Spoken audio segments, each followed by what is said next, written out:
ഈ അടുത്തായിട്ട് ബഹുമാനപ്പെട്ട മർഹൂം മടവൂർ CM വലിയുല്ലാഹി അവരുമായി ബന്ധപ്പെട്ട സംസാരങ്ങളിൽ, പ്രഭാഷണങ്ങളിൽ, പാട്ടുകളിലൊക്കെ ചില ആളുകൾ സമൂഹത്തിന്റെ ഇടയിൽ തെറ്റിദ്ധാരണ ഉണ്ടാക്കുന്ന രൂപത്തിലുള്ള പരാമർശങ്ങൾ നടത്തുന്നത് ശ്രദ്ധയിൽപ്പെട്ടിട്ടുണ്ട്. അത് നമ്മുടെ ആളുകൾക്കിടയിൽ വലിയ ചർച്ചയ്ക്ക് കാരണമാകുന്നുണ്ട്. ഇപ്പൊ ഉദാഹരണത്തിന് ഈ അടുത്തൊരു പാട്ട് ഞങ്ങളെ പടച്ചോൻ മടവൂര് എന്ന രൂപത്തില്, ഉസ്താദിന് എന്താ അതിനെ കുറിച്ച് പറയാനുള്ളത്?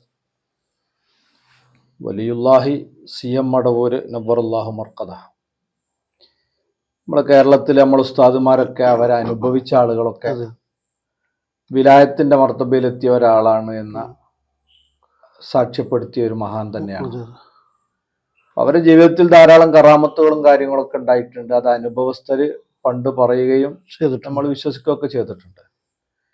എന്നാൽ അവരെ കാലഘട്ടത്തിൽ ജീവിക്കുകയോ അവരുമായി ബന്ധപ്പെടുകയോ ഒന്നും ചെയ്യാത്ത കുറെ ആളുകൾ, അനുഭവിച്ച ആളുകളൊന്നും പറയാത്ത, അല്ലെങ്കിൽ പിന്നെ യാതൊരു അടിസ്ഥാനവും ഇല്ലാത്ത കുറെ കാര്യങ്ങൾ പിൽക്കാലത്ത് പറഞ്ഞു വന്നിട്ടുണ്ട്. അപ്പൊ അവിടെ നമ്മൾ അടിസ്ഥാനപരമായി ചിന്തിക്കേണ്ടത് ആ പറഞ്ഞത് സത്യമാണോ അല്ലേ എന്നുള്ളതാണ്. അത് സംഭവിക്കാൻ സാധ്യത ഉണ്ടോ ഇല്ലേ എന്നതല്ല. ഒരു വിഷയത്തിന്റെ സത്യസന്ധമായ റിപ്പോർട്ടുകളല്ലേ നമുക്ക് എന്തിനും സ്വീകരിക്കാൻ പറ്റും. അപ്പം അങ്ങനെ സംഭവിച്ചൂടെ, അതിന് സാധ്യത ഇല്ല എന്ന് വെച്ചാൽ ഒരു സാധ്യത മാത്രം പരിഗണിച്ചുകൊണ്ട് കേൾക്കുന്നല്ല നമ്മൾ വിശ്വസിച്ചോളന്നില്ല. ഉലിയാക്കൾക്ക് കറാമത്ത് ഉണ്ടാവാം, മഹാനവറുകൾക്കും അതുപോലെ ധാരാളം കറാമത്ത് ഉണ്ടായിട്ടുണ്ട്, ഉണ്ടാവുകയും ചെയ്യാം. പക്ഷെ അത് പറയുന്ന ആളുകൾ അതിൻ്റെ വിശ്വാസ്യത അതൊക്കെ ഒരു മാനദണ്ഡമാണ്. പക്ഷെ അതിലൊന്നും നമുക്ക് അഭിപ്രായ വ്യത്യാസമില്ല. അതേ സമയത്ത് ഇപ്പം കേട്ടത് അതല്ല. ഇപ്പം ഞങ്ങളെ പടച്ചോൻ ആരാന്ന് ചോദിച്ചാൽ ഞങ്ങളെ പടച്ചോൻ മടവൂരാ എന്ന് പറഞ്ഞ് തെറ്റിദ്ധാരണ ഉണ്ടാക്കുന്ന വാക്ക് എന്നല്ല, കുഫറിന്റെ വാക്കാണ്. തെറ്റിദ്ധാരണ എന്ന് പറഞ്ഞാൽ പോരാത്, അത് കുഫറാണ്. ഒരിക്കലും അത് പറയാൻ പാടില്ല. അതിനെ വ്യാഖ്യാനിക്കാൻ പറ്റൂലല്ലോ, വ്യാഖ്യാനിക്കാൻ കഴിയപ്പത്. നിങ്ങളെ പഠിച്ചവൻ ഖാലിഖ് എന്നല്ലേ ഇപ്പൊ പഠിച്ചവൻ എന്ന് പറഞ്ഞാല്. ഇപ്പൊ സ്രഷ്ടാവ് ഖാലിഖുമുല്ലാഹു റബ്ബുക്കും ലാ ഇലാഹ ഇല്ലാഹുവ ഖാലിഖു കുല്ലി ശൈഇൻ ഫഅബ്ദു. നമ്മൾ ആരാധ്യൻ അള്ളാഹു ആണ് എന്നുള്ളതിന്റെ ഏറ്റവും വലിയ കാരണം തന്നെ എന്താ? അവനാണ് സ്രഷ്ടാവ് എന്നുള്ളതാണ്. ലോകത്തെ മുഴുവനും സൃഷ്ടിച്ചാൾ ആരാധിക്കുക, സൃഷ്ടികൾ ആരാധിക്കാതിരിക്കാന്ന്. അപ്പം സൃഷ്ടികളെ പിടിച്ചിട്ട് പടച്ചോനാണെന്ന് പറഞ്ഞാൽ അത് കുഫറിന്റെ വാക്കാണ്. അത് ആര് പറഞ്ഞതാണെങ്കിലും തൗബ ചെയ്ത് കെലിമ പുതുക്കി ഇസ്ലാമിലേക്ക് മടങ്ങി വരേണ്ട ഒരു വാക്കാണ്. അതിനെ ന്യായീകരിക്കാനോ വ്യാഖ്യാനിക്കാനോ പോകുന്നത് വലിയ അപകടമാണ്. ആ രീതിയിലുള്ള സംസാരങ്ങൾ നമ്മൾ സമൂഹം ജാഗ്രതയോടുകൂടെ കാണണം. അതൊരിക്കലും അഹ്ലുസുന്നത്തി വൽ ജമാഅത്തിന്റെ യഥാർത്ഥ അഖീദയിലും അതിൻ്റെ ത്വരീഖിലൂടെ സഞ്ചരിക്കുന്നവരിൽ നിന്നും അത് ഉണ്ടാവില്ല. നമ്മൾ അന്വേഷിച്ചിടത്തോളം അറിയാൻ പറ്റിയത് ആ പാട്ട് പാടിയ ആളുകളൊക്കെ ഏതോ വ്യാജ ത്വരീഖത്തിന്റെ അണികളാണ് എന്നുള്ളതാണ്. അതിനെ ന്യായീകരിക്കുന്നവരും അങ്ങനത്തെ ആൾക്കാർ തന്നെയാണ്. അപ്പൊ അതുകൊണ്ട് അഹ്ലുസുന്നക്ക് യാതൊരു ബന്ധവുമില്ല, അത് കുഫറിന്റെ വാക്കാണ്, പറയാൻ പാടില്ല എന്നുള്ളത് തന്നെയാണ് എൻ്റെ. അതേപോലെ മറ്റൊന്ന്, ഈ അടുത്തായിട്ട് പ്രഭാഷണ രംഗത്തൊക്കെ നമ്മള് ചെറിയ രൂപത്തിലൊക്കെ അറിയപ്പെട്ട ഒരു പണ്ഡിതനാണ്. അദ്ദേഹത്തിന്റെ പ്രഭാഷണത്തില് മടവൂർ ഇപ്പോ മറഞ്ഞ കാര്യങ്ങളൊക്കെ ഇങ്ങനെ പറയുന്ന ഇത് കാണുമ്പോ ഇത് അള്ളാഹു ആണോ എന്ന് തോന്നിപ്പോകും എന്നൊരു പ്രഭാഷണം നടത്തിയിട്ടുണ്ട്. പിന്നെ ഞാൻ ആ ക്ലിപ്പ് കേട്ടിട്ടുണ്ട്. അദ്ദേഹം ഒരു വിവരമുള്ള ഒരു പണ്ഡിതനാണ് എൻ്റെ അറിവ്. അദ്ദേഹത്തെ പോലെ ഒരാളിൽ നിന്ന് അങ്ങനത്തെ ഒരു വാക്ക് ഒരിക്കലും സംഭവിക്കാൻ പാടില്ല. അപ്പൊ ഞാൻ കരുതുന്നൊരു നാക്കുപിഴയായിട്ട് സംഭവിച്ചു പോയതായിരിക്കാം.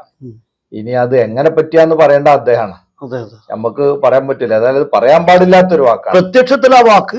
കാരണം അദ്ദേഹം ഉദ്ദേശിക്കാൻ സാധ്യതയില്ല എന്ന് എനിക്ക് തോന്നുന്നു. കാരണം ഇതിനു മുമ്പ് അദ്ദേഹത്തിന്റെ ഒരു പ്രസംഗം വേറെ കേട്ടിരുന്നു. അന്ന് അദ്ദേഹം പറഞ്ഞത് അള്ളാഹുവിന്റെ 41 സിഫത്തുകൾ അത് വിശദീകരിച്ചുകൊണ്ട് അദ്ദേഹം പറയുന്നുണ്ട്, ഈ സിഫത്തുകൾ ഒന്നും ഔലിയാക്കളിൽ ഉണ്ടാക്കുന്നില്ല, നമ്മൾ സങ്കല്പിക്കുന്നില്ലല്ലോ, പിന്നെ ഒരു വലിയൻ എങ്ങനെയാണ് പടച്ചോനാണെന്ന് തോന്നുക എന്ന് അദ്ദേഹം ചോദിക്കുന്നുണ്ട്. അപ്പം ഇവിടെ പിന്നെ ഇത് പറയുമ്പോഴേക്ക് പടച്ചോനാണെന്ന് തോന്നിപ്പോവുക എന്ന് പറഞ്ഞത് സബുക്കുല്ലിസാൻ എന്ന് പറയും നമ്മളെ അറബിയില്.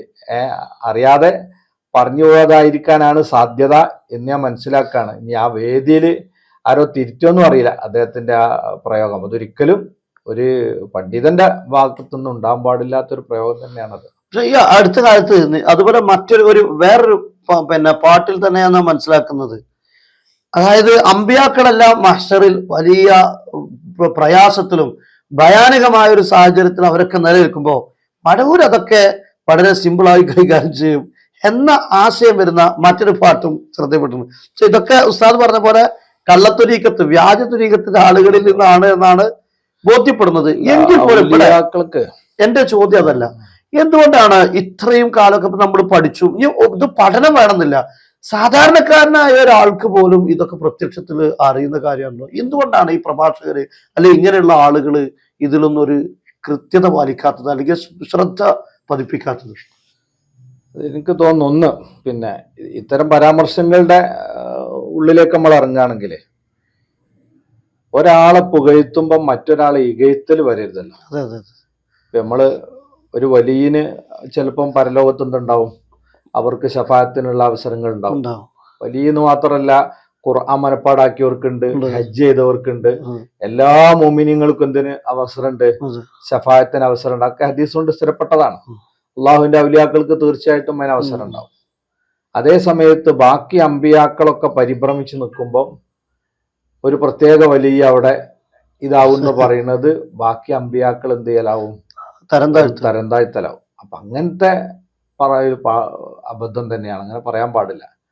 പിന്നെ ഈ പറയുന്ന ആളുകളുടെ ഒരു രീതി എന്താന്ന് ചോദിച്ചാൽ, നമ്മൾ അവരെ പഠിച്ചു നോക്കുമ്പോൾ അതിൽ കൂടുതൽ ആളുകളും ചിലര് നിഷ്കളങ്കമായി ഇങ്ങനെ മദ്ഹിന്റെ ഒരു സന്ദർഭം ഉണ്ടല്ലോ, പുകഴ്ത്തി പറയുന്ന സമയം, ആ സമയത്ത് കണ്ടതും കേട്ടതും ഒക്കെ അങ്ങോട്ട് ആ സദസ്സിൽ എന്തെങ്കിലും ഒന്ന് പറയേണ്ട വെച്ച് പറയുന്ന ആളുകളുണ്ടാവും.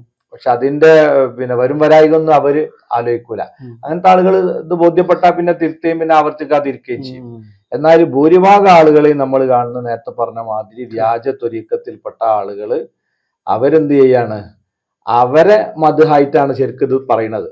എന്നോട് ഇന്നാള് പറഞ്ഞു, ഞാനത് കേട്ടു, ഞാൻ അവരായിട്ട് ബന്ധമുള്ള ആളാന്ന് അറിയാൻ വേണ്ടിയിട്ട് ഔലിയാക്കന്മാരുമായിട്ട് ബന്ധപ്പെട്ട ഒരുപാട് കഥകള് പറഞ്ഞ് ഇവരാരാവാണ് അറിയാതെ ഇവരുടെ ഒരു സ്ഥാനമാനങ്ങളും ബന്ധങ്ങളും ഒക്കെ ഒന്ന് പ്രചരിപ്പിക്കാൻ വേണ്ടി ഔലിയാക്കൾ ഉപയോഗിക്കുന്നതായിട്ടാണ് തോന്നിയിട്ടുള്ളത്. പക്ഷെ ഉസ്താദ് ഇപ്പോ നഖശിഖാന്ത ഈ വിഷയത്തെ എതിർക്കുകയാണ് ചെയ്തത്. പക്ഷെ എന്നിട്ടും എന്തുകൊണ്ടാണ് വഹാബികൾ ഇങ്ങനെയുള്ള സുന്നി വിരുദ്ധരായ ആളുകളെ ഇതിനൊക്കെ സുന്നികളുടെയും അല്ലെങ്കിൽ ഇവിടെ യഥാർത്ഥ അഖീദ അശ്അരി അഖീദ അനുസരിച്ച് ജീവിക്കുന്ന ആളുകളുടെ മേലെ ഈ ക്ലിപ്പൊക്കെ വെച്ച് കെട്ടുകയും എന്നിട്ട് മറ്റുള്ള ആളുകളൊക്കെ അതിന്റെ ആളുകളായിട്ട് പിന്നെ പ്രചരിപ്പിക്കുന്നത്? അത് അവരുടെ ഒരു ഐഡിയോളജിയുടെ തകരാറാണ്. അവരുടെ ഐഡിയോളജി എന്താന്ന് വെച്ചാൽ എങ്ങനെയെങ്കിലും കുറച്ച് ആൾക്കാർ ഇസ്ലാമെന്ന് പുറത്താക്കണം. അപ്പം ഏതെങ്കിലും ഒരാള് ഇസ്ലാമിക വിരുദ്ധമായ കാര്യം പറഞ്ഞാൽ അത് മൊത്തത്തില് സുന്നികളെ മേലിലേക്ക് വെച്ച് കെട്ടിയിട്ട് നിങ്ങളെല്ലാരും വാദം ഇതാണ്. ഇപ്പൊ ഈ പാട്ടിറങ്ങിയ ഉടനെ സമസ്ത സെക്രട്ടറി വന്യരായ പേരോട് ഉസ്താദ് അതിശക്തമായി ഇത് കുഫ്രിയത്താണെന്ന് ഉറക്കെ പറഞ്ഞിട്ടുണ്ട്. നമ്മളെ അലിമീങ്ങളൊക്കെ പറഞ്ഞിട്ടുണ്ട്. അതൊന്നും ഇവർ മുഖവിലക്കെടുക്കാതെ അല്ല, ഇതന്നെയാണ് നിങ്ങളെ വിശ്വാസം എന്ന് പറഞ്ഞിട്ട് എന്ത് ചെയ്യാണ്, വിശ്വാസികളെ മേല് വീണ്ടും ഇവര് ഇത് ഉപയോഗിച്ചിട്ട് ഇതന്നെയാണ് എല്ലാരും വിശ്വാസം എന്ന് പറഞ്ഞു. പലപ്പോഴും അതിന് വിപരീത ഫലം ഉണ്ടാകുക. ചിലപ്പോ സാധാരണക്കാരായ സുന്നികൾ പോലും എന്ത് തെറ്റിദ്ധരിച്ചു പോകും, ഇത് പറയുമ്പോ ഇതൊക്കെ തന്നെയാണ് നമ്മളെ വിശ്വാസം എന്ന് അവർ വിശ്വസിച്ച് പറ്റുവാൻ കാരണം അവര്. അതൊന്നും ഇവർക്ക് പ്രശ്നമല്ല. ഇവർക്ക് എന്ത് കിട്ടിയാൽ മതി, സുന്നികൾക്കെതിരെ എന്തെങ്കിലും കച്ചിത്തുരുമ്പ് കിട്ടിയാൽ അത് ഉയർത്തി കാണിക്കുക എന്നുള്ളതാണ്. അവിടെ നീതിബോധം എന്നത് അവർക്കില്ല. സുന്നികളുടെ വാദാണോ ഇത് ആരെ വാദാണ്, ഏത് കള്ളത്തൊരീക്കത്താണ് ഇത് പറഞ്ഞത് പാടിയത്, ഇതൊന്നും നോക്കാതെ മൊത്തത്തില് മുസ്ലിംകളെ മുശ്രിക്കാക്കൽ ജോലിയാക്കിയ അത് ഐഡിയോളജിയായി സ്വീകരിച്ച ആളുകളാണ് ആ പറയുന്നത്. അത് അങ്ങനെ കണ്ടാൽ മതി. ഒരു പോയിന്റ് കൂടെ, അതായത് ഈ സുന്നികൾ എന്ന് പറയുന്നിടത്ത് ഒരു ചെറിയൊരു വിഭാഗം ഇവിടെ കള്ളത്തൊരീക്കത്തുകാരുണ്ട് എന്നാണ് ഇപ്പൊ എനിക്ക് ഉസ്താദിന്റെ സംസാരത്തിന് മനസ്സിലായത്. അവരുടെ ഭാഗത്തു നിന്നാണ് നിരന്തരമായി ഇങ്ങനെയുള്ള പരാമർശങ്ങൾ ഉണ്ടാകുന്നത്. പക്ഷെ അത് നമ്മുടെ ആളുകൾക്ക് സുന്നികൾക്കും, അതായത് വാബികൾ ഇങ്ങനെ പ്രചരിപ്പിക്കുമ്പോൾ അതൊന്നും നമ്മുടെ അക്കീദയല്ല, അല്ലെങ്കിൽ സുന്നികളല്ല, ഇതൊക്കെ വ്യാജന്മാരാണ് എന്ന് ബോധ്യപ്പെടുത്തി കൊടുക്കുന്നിടത്ത്, നമ്മുടെ ആളുകൾക്ക് തന്നെയെങ്കിലും ബോധ്യപ്പെടുത്തി കൊടുക്കുന്നിടത്ത് നമുക്ക് എന്തെങ്കിലും ഒരു പരാജയം സംഭവിച്ചിട്ടുണ്ടോ? അങ്ങനെ പറഞ്ഞുകൂടാ. സമസ്ത കേരള ജമിയത്തുൽ-ഉലമയുടെ ഉത്ഭവകാലം മുതൽക്ക് നോക്കിയാൽ 1930 നമ്മളെ പിന്നെ പാലക്കാട് ജില്ലയിലെ മണ്ണാർക്കാട്ട് നടന്ന സമസ്തയുടെ സമ്മേളനം, സമസ്ത രൂപീകരിച്ച് 4ാമത്തെ വർഷം.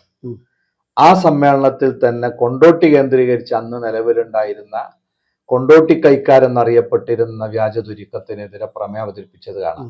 അതിന് ശേഷമാണ് വഹാബികൾക്കുള്ള പ്രമേയം ആ സമ്മേളനത്തിൽ അവതരിപ്പിക്കുന്നത്. ആദ്യം അവരാണ്. എക്കാലത്തും കേരളത്തില് പിന്നെ ഉണ്ടായ പ്രധാനപ്പെട്ട വെല്ലുവിളി വ്യാജ തുരീക്കത്തുകാരതാണ്. അതാത് കാലഘട്ടത്തിൽ ആ കാലഘട്ടത്തിലെ പണ്ഡിതന്മാർ അതിനെ നഖശികാന്തം മുതിർത്തിട്ടുണ്ട്. കൊണ്ടോട്ടി കൈക്കാർക്കെതിരെ തന്നെ മുമ്പ് മഹാനായ ജിഫിരി തങ്ങള്, കോഴിക്കോട് അന്തരീക്ഷം കൊള്ളുന്ന ഷെയ്ഖ് ജിഫിരി തങ്ങള് ശക്തമായി തന്നെ എതിർക്കുകയും അൽ ഇർഷാദാത്തുൽ ജിഫിരിയ എന്നുള്ള ഗ്രന്ഥം രചിക്കുകയൊക്കെ ചെയ്തിട്ടുണ്ട് ആ കാലത്ത്. അപ്പൊ സമസ്തയുടെ തന്നെ ചരിത്രത്തിൽ ഒരുപാട് പ്രമേയങ്ങൾ വ്യാജ തുരീക്കത്തുകൾക്കെതിരെ നടന്നിട്ടുണ്ട്. ഇപ്പം തന്നെ ഉണ്ടായിട്ടുള്ള ഈ തരത്തിലുള്ള പല വ്യാജ തുരീക്കത്തിനെതിരെ സമസ്തയുടെ തീരുമാനങ്ങൾ ഉണ്ടല്ലോ. പിന്നെ അവർക്ക് വേണ്ടത് എന്താണ്? നമ്മൾ നേരെ അവരെ ഒരു വിഷയാക്കി എടുത്തിട്ട് അവരെ വെച്ച് പരാമർശിച്ച് അവർക്കെതിരെ പരിപാടി വെച്ചിട്ട് എന്ത് വേണം? അവരിവിടുത്തെ ഒരു ഉയർന്നു വരണം. അതിന് പ്രകോപിപ്പിക്കാൻ വേണ്ടിയാണോ ഇത്തരം തോണ്ടലുകൾ എന്നും കൂടി സംശയിക്കപ്പെടണം. ഞാന് സത്യം പറഞ്ഞാല് ഞാൻ ഇപ്പൊ ഇവിടെ സാധാരണ ഒരു പ്രഭാഷണം നടത്തുന്ന ഒരു വ്യക്തിയുണ്ട്, അദ്ദേഹത്തിന്റെ പേര് ഞാൻ പറയുന്നില്ല. ഞാൻ കരുതി ഇതും അദ്ദേഹം ന്യായീകരിച്ചു വരുന്നതെന്ന് വിചാരിച്ചു. ഞങ്ങളെ പടച്ചോന് മടവൂര എന്ന് പറഞ്ഞതും കൂടെ അദ്ദേഹം വ്യാഖ്യാനിക്കുന്നു കരുതിയിരുന്നു. കാരണം അത്രയും തെറ്റാണെന്ന് പ്രത്യക്ഷത്തില് സാധാരണ ഒരു 15 വയസ്സായ സാധാരണ കുട്ടിക്ക് ബോധ്യപ്പെടുന്നത് പോലും ഇയാൾക്ക് ബോധ്യപ്പെടാതെ ഇയാൾ സ്റ്റേജിൽ കയറിയിട്ട് ദുർവ്യാഖ്യാനം നടത്തുന്നത് ശ്രദ്ധപ്പെട്ടിട്ടുണ്ട്. പക്ഷെ അത് അത്രത്തോളം ഞാൻ ഈ വ്യാജന്മാരെ കുറിച്ച് ചിന്തിച്ചു പോയിട്ടുണ്ട്. അപ്പോ അവരുടെ ഒരു പ്രബല വിഭാഗമായി കടന്നു വരാനുള്ള ശ്രമത്തിന്റെ ഭാഗമാണെന്ന അവസ്ഥ പറയുന്നത് ഈ ദുർവ്യാഖ്യാനങ്ങള്. അവർക്കൊന്നും ഇതിന്ന് അങ്ങനെ ഒഴിഞ്ഞു മാറാൻ പറ്റൂല. അവരിപ്പോ നമ്മൾക്ക് ബന്ധമില്ല എന്നൊക്കെ പറഞ്ഞാലും ഇതിലേക്ക് എത്തിക്കുന്ന കുറെ കാര്യങ്ങൾ അവർ നേരത്തെ പറഞ്ഞു വെച്ചിട്ടുണ്ട്. ആ പറഞ്ഞു വെച്ചതിന്റെ തുടർച്ചയാണ്. പിന്നെ ഈ വ്യാജ ത്വരീക്കത്തുകാർ എന്ന് പറഞ്ഞാല് അവര് വ്യത്യസ്ത സംഘങ്ങളാണെങ്കിലും അവര് തമ്മിൽ വലിയ ലിങ്ക് ഉണ്ട്. അവരും വഹാബികളും തമ്മിലും ലിങ്ക് ഉണ്ട്. അവര് പരസ്പരം കൂടിയാലോചിച്ചിട്ട് ഇവരെ പ്രതിരോധത്തിലാക്കാൻ എന്ത് വേണമെന്ന് അങ്ങോട്ടും ഇങ്ങോട്ടും വിളിച്ചു അന്വേഷിച്ചും കൂടിയാലോചിച്ചും തന്നെയാണ് കാര്യങ്ങൾ ചെയ്യുക. അത് എക്കാലത്തും അങ്ങനെയാണ്. കള്ളന്മാര് എപ്പോഴും ഒന്നായിരിക്കും, ഒറ്റക്കെട്ടായി. അങ്ങനെയാണ് അവരുടെ രീതി ഉണ്ടാവുക. അത് തന്നെയാണ് ഇപ്പോഴും നടക്കുന്നതെന്നാണ് മനസ്സിലാക്കുന്നത്.